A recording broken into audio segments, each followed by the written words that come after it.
This might genuinely be the most forgotten about division in baseball, but that doesn't mean that it's not interesting. What's up, folks, and welcome into Bad for Baseball, the baddest baseball podcast on the internet. I'm Nicholas Playlog. This is Adam Peddle. We're talking NL Central today, folks. Milwaukee, Chicago, St. Louis. What in the hell is going on over there? Last year, Milwaukee Brewers, nobody was really hyping up the Brewers like they had in years prior because people were thinking, oh, they've lost a couple guys. He was, Corbin Burns, right? Mm-hmm. That was the whole thing. Well, they didn't have Corbin Burns anymore. Didn't have Devin Williams anymore. Of course they're going to be bad. They win 97 games. They have the best record in all of MLB. They looked like the most complete team in the regular season, just playing an incredible brand of baseball. Can they do it again? Or can the Cubs or the Pirates or the Cardinals come out of nowhere and shock the world? Yeah, spoiler alert. No. Let's start with those Cardinals. Start with those Cardinals. Let's get it out of the way. Scrape the bottom of the barrel first, everybody. Flashing over to the St. Louis Cardinals. They did not win, or I guess they didn't lose the most games out of this division last year, having a record of 78 and 84. But I think both of us are thinking that maybe this year they might lose the most out of this division. Of course. I mean, when you go into a full-blown tank mode in the offseason, and you lose a lot of WAR, you're expected to do that. Look at the guys they traded away and they lost. Brendan Donovan, 2.9 WAR last year. That's a player. Wilson Contreras traded to the Red Sox, 2.8 WAR. Then you have Sonny Gray, 3.6 WAR. And then you lose the cornerstone of your organization for a while, Nolan Arenado. That guy's gone. You lose a lot of dudes right there, and there's a bunch of other guys. I know some negative WAR in there, but the guys, nonetheless. Just some quick math to me. Mm-hmm. I was kind of factoring in the negatives, the positives there. It looked to be about 8 WAR leaving. That's a lot of games. That's a lot of games. Right, the give and take, and then, you're looking at a record of 70 and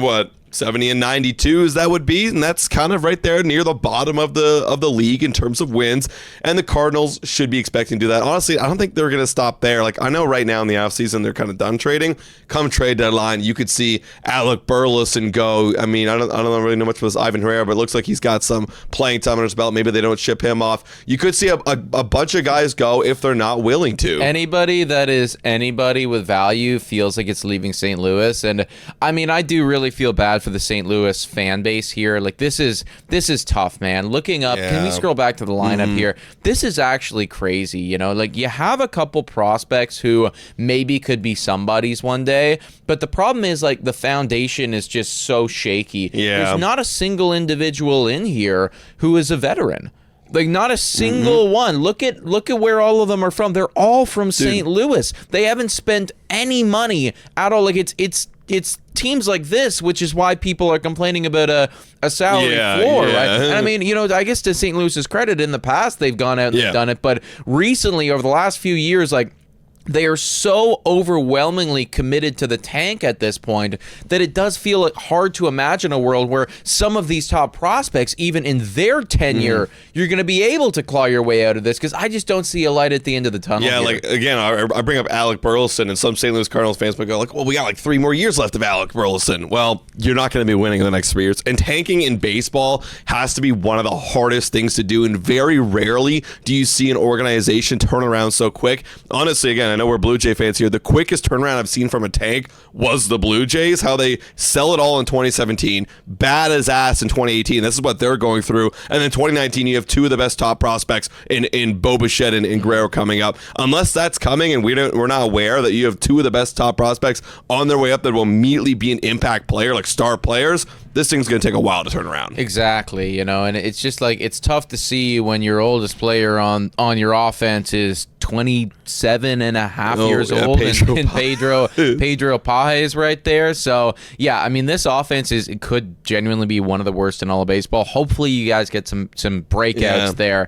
And the pitching staff isn't a whole lot better, man. No. And in fact, it might even be worse. There's just a lot of forgotten about pieces here. They're not actually old dudes by any stretch of the imagination. I was kind of expecting to see a rotation filled with, I guess the Jose Quintanas of the world, or the, what have you. They don't want to sign anyone. 38 years old guy. But they don't want to spend any money. So they'll just take all of these guys who are not really developing into anything really special, but enough to hopefully make it through 162. You saw last year a bunch of 4 ERAs right in there. Hey, Kyle Leahy with a 3.07, but only 88 innings to his name. Let's not forget Dustin May, too. I mean, that guy was a dude at one point highly touted in the Dodgers system. You never know. Right. Yeah, ultimately, like, this is just not a good organization right now. Like, I think about all the teams in MLB, and this is one of the worst spots, I think, that I would want to be in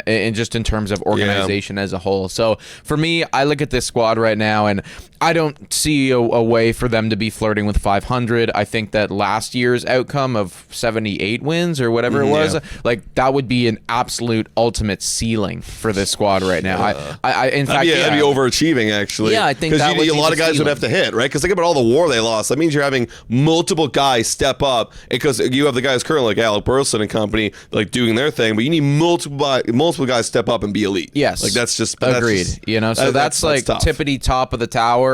But honestly, basement bottom of the floor here, like that, you could be looking at low 60s type thing, and it might be anywhere between there and the tippity top, depending on, of course, how the trade deadline goes as well, which will likely be a big time sell. Let's transition and talk about the Pittsburgh Pirates, who at the very least are kind of doing something, which is a rare occurrence for them. Like years prior, they would make 0 free agent acquisitions, and if they did, it was like we're scraping the bottom of the barrel, like the leftovers. These guys I wouldn't really classify as leftovers. Like Brandon Lowe, longtime Tampa Bay Ray, he comes over here last year, he had a 785 OPS in 500 plate appearances. Like that's nothing to scoff over, or scoff at, excuse me. Then you got Ryan O'Hearn, again, 803 OPS, a 3 WAR. Like, that was very good from San Diego. They traded for him. And then Marcell Ozuna, getting a bit older, 35 years old, but if he could give you any sort of home run pop, that's pretty good. These are depth guys that they didn't have in that lineup before. And when you look at what their lineup was last year, 30th in all of baseball. Right. It was terrible in terms of runs scored. It was terrible. So adding depth, that's going to help you. But what you really need is you got to have this guy at the top of the lineup, O'Neal Cruz. He looked great in the limited time in the World Baseball Classic. He popped up for 2 homers one game, but we got to see in the regular season. It's been a lot of years, Mr. O'Neal Cruz. 3 years so far of service time, almost 4 years of service time in big league baseball. We need to see a next level. We need to see that elite like Acuna, Vladdy, Tatis, that level Dominican players step up for you in the MLB level, or else they're just never going to roll with that. Lineup's never really going to bang. Yeah, he's got such elite tools, and sadly, they just haven't been utilized the best. Honestly, speaking of Lowe and O'Hearn and Ozuna, I mean, I look at they're good players to me. I think that, they could be on my team, in my lineup, and I'd be very happy about it. And Ozuna, for instance, I think he's only 1 season away, 1 season removed from having like an insane OPS, and it was like he was up there, like 900 plus type thing. So like these guys could do work for you. You do still need to have some type of star power, though, like some type of foundational core here in the lineup. You have that in the pitching staff, though. And if you're going to go anywhere, obviously it's going to be off of the back of Paul Skeens. You have to hope that you win every 5th game with him. I actually heard a very interesting statistic the other day, and this is about the Detroit Tigers. They have been a 500 ball team for the last 2 seasons. 500 ball team. Other than the starts that Tarek Skubal has. And in those starts, they were, I think the stat was 42-19 or something like that, right? That makes sense. It's so literally all of the wins that have projected them to the playoffs have come specifically off of those starts. So if you're Pittsburgh right now, you got to win every single Paul Skeens start, and then hope that you can maybe flirt with a 500 or a slightly even below 500 the rest of the days. And if you can do that, well, hey, now you're actually a decent team. Yeah, like, I don't know how that's going to play for you in the playoffs, because, those Paul Skeens starts, you'll probably win, but then every other one, we're just flipping a coin, or maybe even worse, because you're up against some of the best of the best. But, yeah, the depth of the rotation isn't really as the same as it used. They used to have a lot of where was that guy Jones? Yeah, Jared Jones, still injured. That was the dude that kept getting hurt, man. Just kept getting hurt. He had some high potential with Paul Skeens as they were both coming up. But yeah, you got to hope you get a little bit of depth there. Maybe you can get something out of Urquidy, Mitch Keller. Mitch Keller's a decent pitcher, gives you a lot of innings. Ashcraft, that's, hey, what can we do with Ashcraft right there? Limited playing time, young guy, but he had a good sample size. So we'll see if they get a breakout here, let's say from Ashcraft or like some sort of decent stabilization, and then you get O'Neal Cruz like popping off, maybe even matching some of these other guys in terms of the production that they added. 500 ball team, and I could see it. Yeah, no, I actually I certainly like the Pirates right now better than I have in years prior. Yeah. I think the safe thing for me to say is that you can just swap Cardinals and Pirates from their records last year, and you can feel pretty confident about that. But I could also very easily see a world where, the Pittsburgh Pirates do actually win 500 or, go 500 or maybe even slightly above that because, they have a strong foundational piece in Paul Skeens if you can capitalize on that. And I do really like those 3 bats that they got. I feel like they're flying under the radar a little bit. I don't think they're going to win this division by any stretch of the imagination, but you might see the Pittsburgh Pirates be the most relevant that they've been in many years. Yeah, and then the last thing would be what if the trade deadline comes around? What are they gonna do there? Because we've only ever seen them sell. Can you guys add? Because that will be kind of the next step. If you're floating around that 500, maybe few games out of wild card at that point, are you going to be ballsy enough to go add? I don't know. We haven't seen it from the That's going to be a tough. I feel like the answer is no, but only time will tell right there. Let's transition and talk a little bit about. Let's talk about Cincinnati. Talk about Cincinnati as they were 3rd in the division last year. And they playoffs. Scraped their way into playoffs, got bounced immediately, but I think that going to playoffs was just a win in its own right for the Cincinnati Reds. 83 wins last season. They were very average at everything. You take everything and you kind of round it out, and they were an average. I mean, hey, they won 83 games. Yeah. Duh, you fucking idiot. Yes, of course they were average, right? But this is a team where there could be some level of promise. Yeah, there's something there. I'm just really disappointed with their offseason, honestly. When I look at what they lost, and I lost a decent amount of depth in their rotation. Nick Martinez is gone. Zach Littell is gone in a 2-point war. 1 WAR from Martinez and a 1.5 from Littell. They lost Andujar. They lost Austin Hayes, a little bit of depth in that outfield. And they really didn't do a lot to address it on the pitching side of things. I'm going to start with that. They really, literally did not add anybody in that rotation. Yeah, they got Abbott, who was very good for them last year, 2.87 ERA. That's something to be excited about. Lodolo as well, very exciting about him. Other than that, Hunter Green hitting the IL to begin the year, that's kind of tough for him. That's really tough, actually. That's probably their best player. Yeah, and bone chip, elbow surgery, that's not good. You're losing him. That's not good. So you're already losing that much more depth. Brady Singer, I like him for, again, more decent depth, but you're missing a lot of top end guys. So you're already kind of taking a little bit of a step back there. I think their rotation will still be good and fine. It'll be, average. You may be a little bit above, depending on what kind of steps these next guys could take. Again, the bullpen, I like it a lot. Pagan, great job bringing him back as he re-signed to this offseason with the Reds. And then you got Tony over here. He's looking pretty good, top 20 in baseball. Do we know roughly how long Hunter Green will be out for? I don't know, but all I see here is elbow surgery. And that happened in March, which is not ideal. Yeah, elbow surgery, someone correct us in the chat, elbow surgery, not so good. Yeah. That doesn't sound like a good sign. But again, that will be fine. It's can this lineup do what the lineup does again? And last year, funny enough, Ellie didn't have the greatest year last year, coming off of it was great first year, but it was still a decent enough year. But you're looking for him to kind of bounce back and become that superstar again in terms of the bat. Yeah, and again, keeping in mind, we're just looking at the OPS here. He did he was a demon on the base paths, and from a production standpoint as well. I know that he did specifically produce a ton, but yeah, you'd like to see that OPS rise into the mid 800s with his skill set. If he's in the mid 800s with all of the other stuff he does produce, he might win MVP at that point. So I think that Ellie will be perfectly fine. I really do like the addition of Eugenio Suarez.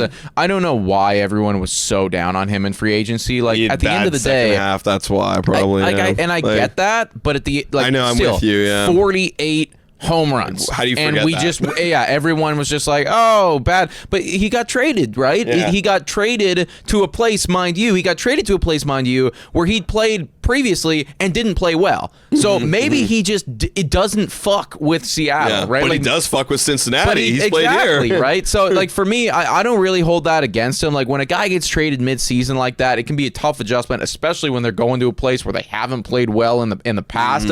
I think that this is going to help their lineup out a bunch. I like Cincinnati. The Hunter Green thing is definitely worrisome for me, but I think that this would be an L of a season for Cincinnati if they didn't at least win 83 games again. Like you got to be in that mix. I don't feel confident enough in this squad, I think, to say that, they're going to win the division because, again, I look at the 97 wins that Milwaukee had last year and I look at the 92 wins that the Cubs had last year.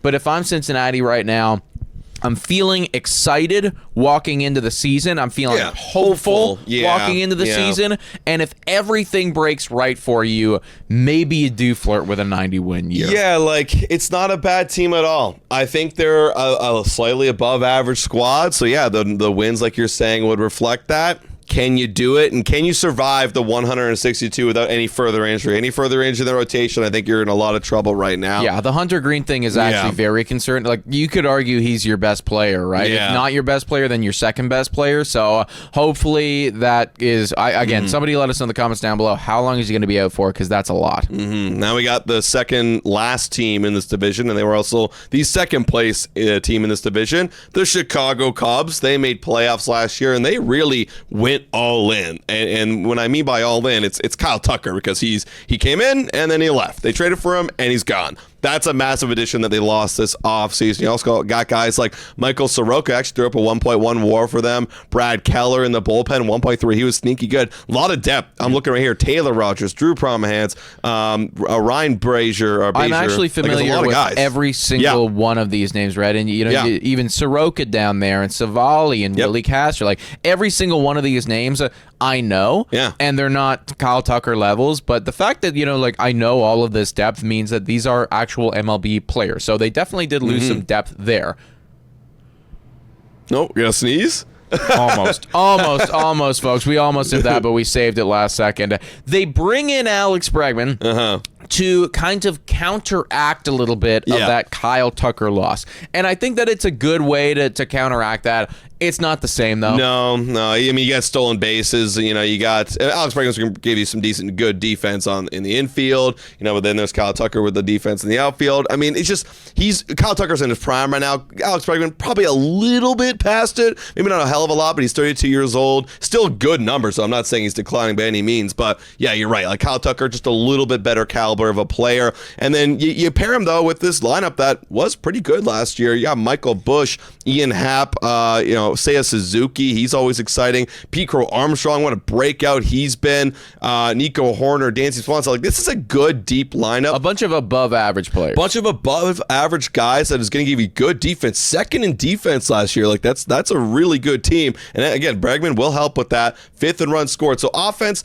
definitely not going to be the issue. But what I saw on that last page was that a decent amount of depth leaving. But funny enough, they went and they addressed that in getting Edward Cabrera. They traded away Owen Casey. Shout out to the Canadian lad. They traded him for Edward Cabrera. I thought that's a good move right there because you got some lots of depth in that outfield on the position player side of things. And yeah, Matthew Boyd, good year last year. Cade Horn and Manga. Jameson Tyne was your fifth, and he had a 3.68 ERA. Like, this is some good depth right here in this rotation. And honestly, even though they lost a lot, you don't really feel that when you look at the starting guys here. Yes, I was listening into some, I forget what it was, some podcast talking about the top rotations in baseball, and they were, or I think they were drafting them, and somebody took Chicago Cubs a lot higher than I had thought that they would. It was like they took them like third or fourth, and I was like, really? Whoa, interesting. But after looking at this, I'm like, damn, like everybody did really well last year, better than I expected, and bringing in Edward Cabrera, I think, is a really solid move. Also, when you have as many losses as they do, usually that reflects itself in a weaker bullpen, but they didn't allow that to happen, folks. They went out and they got four guys in there: Phil Maton, Hunter Harvey, they got Jacob Webb, and they got Holby Milner. Is it the same? Really good. Maybe. Is it better? Maybe. Is it worse? Maybe, right? Like, I still think that this is a good enough pen. It's a good team, man. Yeah. Like, it's a good team. They lost the star power of Kyle Tucker, and they don't have necessarily a star on the squad like a Paul Skeens or anything like that. But that's okay, because it's like every single player that they do have is, we're an above average MLB player. Yeah. We provide value, and together you end up with a really solid squad. So I like this team a lot. I think that they're certainly in the mix to win this division, if not the favorites at this point. Yeah, like, I think about maybe lesser to extent, but like, I look at the Toronto Blue Jays last year. Yeah, they had like, Vladdy popping off and being a star in the postseason, but yeah, you look at that team and it was just everyone doing their job above average, and great defense, by the way. Very similar team to this in terms of their defense. Like, it was like an overall good team where you didn't feel bad rolling out this 9-8 hitter against this really elite pitcher, because they're going to put up. Could be the same same situation here for the Cubs. So we'll see how they roll and out. I wouldn't be surprised at all if when it's all said and done, like, they do have their breakout of George Springer, right? Like, there's enough guys in that lineup where it's like you throw enough darts, one of them's going to have an awesome year. One of them's going to have a down year, but one of them's going to have an awesome year. There's going to be multiple of them that are above average years. Like, it's a good team. It's a deep team. Chicago should win a lot of games. Final squad in this division, hardest one to break down, I think, is the Milwaukee Brewers, because you look at what they did last year, it was masterful. And they played some incredibly good baseball, folks. Like, just everything they're good at. They're good at everything. All of it. Like, how are they good at everything and all of it? I don't know. I don't know. Like, third in runs scored, third in starting pitching ERA, 6 in relief pitcher ERA, 6 in defensive runs saved. And we're going to look at the roster in a moment, but they're going to lose guys. But the funny thing is, Nick and I are probably going to say that they're going to do it again, even though they've lost like big names. They lost Freddie Peralta, Caleb Durbin, in that infield. That was a guy with a 2.6 WAR. You have Isaiah Collins in the outfield. They lost that guy. Danny Jansen behind the dish, 1.3 WAR. Reese Hoskins, Jose Hoskins, like all these guys. And you look at what they added, and it really isn't anybody. Like, they really didn't add it. They traded for a couple guys in the back end of that rotation, Kyle Harrison and Braden Sprout. But, like, that's really it. And they traded away, for Angel Zerpa in that bullpen. Must be a highly touted guy, because we looked at the numbers and we didn't really see it. But that's the point. This organization and this pitching staff sees these players differently than anybody else. There's a few organizations in baseball that can scout and they can develop, and then they can have a great coaching staff and have a great game plan better than anybody else. And the Brewers are one of them. So with that being said, like, I got it. That's the core. We're not looking at the core like you said before this podcast. We're not looking at the core. The core is those guys over there. I'll tell you what, man. I've been a baseball fan now, like a solid baseball fan for about a decade at this point. They've never been bad. And they've never, like, they're always really, really good. And they never spend money. And we've watched turnover happen there. We've watched, we watched Christian Yelich have MVP years with them. And now he's, I don't want to say irrelevant. Like, he's still very relevant, but not that same guy. Doesn't matter. Right? Like, we've seen countless Josh Hader and Peralta, Burns pitchers like come and go. And it never ever matters. I have so much faith in the Milwaukee Brewers organization, and like all that, like the defense, I think they teach that, right? It's like that's just, it's ingrained in this system. This system is the best system in all of MLB. I will live and I will die on that hill. This system is so damn good. So I'm confident that this squad is going to be, again, another playoff team. Are they going to fall from the 97 wins last year? Probably. That was, you could argue that was probably the ceiling of outcomes. 97 wins, that's a lot of wins. It's tough to do that year to year. But I certainly don't see them getting lower than 87 wins. No. Right? I think that this squad is probably somewhere between the 86, 87 wins to a 93, 94 win team. And we'll be right in the mix once again to win this division. And if not, then we'll be first or second wild card. You know what's crazy? I'm looking at this team. It's the same, like you said, the same turnover again and again and again. I can already see the turnover. Jacob Marissi, how do you say his name? Misrowski? Yes. Jacob Misrowski. Like, he's going to become a star. Yeah, like, his stuff is so good. He's going to be the next Freddie Peralta. Woodruff, he's going to be back. He's going to be healthy. he'll bounce back to be Woodruff. There's your two elites right there, and then you'll probably get another breakout in one of these dudes that they traded for. Like, we don't even know who these guys are, but Kyle Harrison at 24 and a half years old and Brandon Sproat at 25 and a half years old. Break out. Draft them in your fantasy leagues, guys. Because one of the, exactly. Like, one of them is going to become really good, and you're going to have no idea how, but they'll just find a way. And then they'll be in that lineup as well. There might not be any superstars in that lineup, but there'll be like 6 or 7 guys who are all like 775 OPS guys. Yeah. And that'll be enough. Yeah. And I'm looking at their bullpen too. This guy, Abner Uribe, I've never heard of this guy. He's been in the league for 2 years. He's already ranked 7th overall in MLB from Fangraphs. In 75 innings to a 167. Well, where did that come from? And then you got, he let's say he takes a step back. You got Trevor McGill, ranked 17th in all of baseball. And look at the depth too. Like, there's keeps going and going. Like, there you go. Yeah. You're fine. And then you look at the lineup: Churio, Turang, Contreras, Yelich, Frelick. That's a name I've been hearing for a while now. Maybe this year he finally takes the next big step. Like, they're going to be fine. No, and they will win a lot of games. But will they win the division? That is the question. You got to hear the odds from Sports Interaction. Cubs, 2.1 times your money. They are the favorites, and Brewers right behind them at 3.4. Reds slightly behind them at 6 times your money. Then there's the Pirates just behind them at 7. Cardinals way out of it, 31. That's even kind of being modest. I think they're going to be way out of it. But this division is pretty wild. Where are you at right now? What are you predicting? I think if, gun to my head, I had to bet my life on it, I probably would go with the Cubs this time around. Yeah. It does feel like things are looking good for them, but certainly from a value standpoint, I'm taking Milwaukee 10 times out of 10. I don't like the fact like the Cubs at 2.1. What, you're telling me it's effectively a 1-to-1 bet? Yeah, no. I don't believe in that at all. I mean, at the end of the day, Milwaukee still won 5 more games than they did last year, and the Chicago Cubs still lost Kyle Tucker. Let's not forget about that. That's a real thing that happened. So I would take the Milwaukee Brewers at 3.4 times my money every single time, and I'll tell you what, 1 out of 3 times it's gonna hit. Yeah, let's just be real for here a moment. It's a 2-horse race effectively. Maybe there's a magical route where the Reds do break out and they go and they win this division. There's that reality, but effectively 2-horse race. And I'm going to take the team who won 5 more games than the other team did last year. And I just broke it down. We just broke it down. Like, the depth is awesome, and it's going to work. So, give me Brewers here, 3.4 times the money. That feels really good. But, guys, let us know your thoughts about this in the comments down below. Who do you have winning this division? Please hit that like button, smash the subscribe button, and we'll catch you next time. Cheers.